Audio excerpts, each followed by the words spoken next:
જો કોઈ વ્યક્તિ દિવસમાં 20 કરતાં વધારે સિગરેટ ફૂંકી જાય અથવા તો અત્યારના સંજોગોમાં દિલ્હીમાં 24 કલાક રહે તો બંનેના શરીરને એક સરખું નુકસાન થઈ શકે છે. હવાની ગુણવત્તા ગંભીર કેટેગરીમાં આવી ગઈ છે. સ્કૂલો બંધ કરી દેવામાં આવી છે અને આ સિવાય ડ્રિલિંગ, બોરિંગ તેમજ ઈંટોની ભઠ્ઠીઓ પર પ્રતિબંધ મૂકી દેવામાં આવ્યો છે. શું આની પાછળ લોકોએ દિવાળીમાં ફોડેલા ફટાકડા જવાબદાર છે કે પછી વાહનોના કારણે થતું પ્રદૂષણ જવાબદાર છે? દિલ્હી, પંજાબ, હરિયાણા અને ઉત્તર પ્રદેશની સરકારો એકબીજા પર દોષારોપણ કરે છે, ત્યારે આની પાછળનું સાચું કારણ શું છે એ આજના વિડીયોમાં સમજીએ. ગુજરાત સમાચારના ડિજિટલ પ્લેટફોર્મ્સ પર હું છું મયુર અને આજના વિડીયોમાં આપણે વાત કરીશું દિલ્હીના જિયોગ્રાફિકલ લોકેશન વિશે. તો દોસ્તો, દિલ્હી છે ને એ એક એવી જગ્યાએ આવેલું છે કે જ્યાં પ્રદૂષણ થવું એ બહુ જ સામાન્ય બાબત કહી શકાય. કેમ?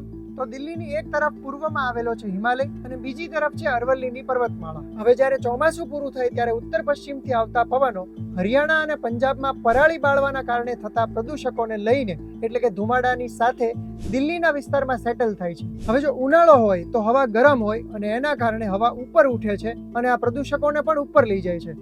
જ્યારે શિયાળામાં હવા ઠંડી હોય છે, ઠંડી હવા સેટલ ડાઉન થાય છે અને એના કારણે પ્રદૂષકો પણ નીચે આવે છે, પૃથ્વી તરફ આવે છે. કોઇન્સિડન્સ એ છે કે પંજાબ, હરિયાણામાં જેવી પરાળી બાળવાની સિઝન પૂરી થાય એવી દિલ્હીમાં ઠંડી શરૂ થઈ ગઈ હોય છે, જેના કારણે આ જિયોગ્રાફિકલ લોકેશનના કારણે દિલ્હી ભારતનો સૌથી પ્રદૂષિત વિસ્તાર બની જાય છે. એટલે સુધી કે ભારતના જ નહીં પરંતુ દુનિયાના ટોપ 10 મોસ્ટ પોલ્યુટેડ સિટીઝમાં દિલ્હીનું નામ એ સૌથી ઉપરના ભાગે હોય છે. હવે જે લોકો ખેતીકામથી પરિચિત નથી એમને પ્રશ્ન થશે કે આ પરાળી એટલે કે સ્ટેબલ શું છે? તો હરિયાણામાં, પંજાબમાં મોટે ભાગે ઘઉં અને ચોખાનો પાક લેવામાં આવે છે અને વર્ષમાં 2 વખત લેવામાં આવે છે. આ પાક જ્યારે લણાઈ જાય એટલે કે એનું હાર્વેસ્ટિંગ થઈ જાય ત્યાર પછીથી આ પાકના કેટલાક અંશો જમીન ઉપર હોય છે. એટલે પાક લણાઈ ગયા પછી આ જે વધેલો ભાગ જમીન ઉપર હોય છે એને પરાળી કહેવામાં આવે છે અને એને ખેડૂતો બાળી દેતા હોય છે. એક પાકને કાપી લીધા પછી બીજો પાક ઉગાડવા માટે જે જમીન તૈયાર કરવાની હોય એમાં ખેડૂતોને બહુ ઓછો સમય મળે છે. કેટલાક વિકલ્પો છે પણ એ ખેડૂતોને બહુ મોંઘા પડતા હોય છે, જેના કારણે પરાળી બાળવાનું કોઈ નક્કર સોલ્યુશન હજી સુધી મળી શક્યું નથી.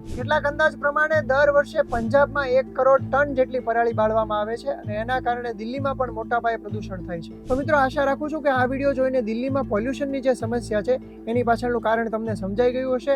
આ જ પ્રકારના ઇન્ફોર્મેટિવ વિડીયો જોવા માટે ગુજરાત સમાચારના ડિજિટલ પ્લેટફોર્મ જોતા રહો.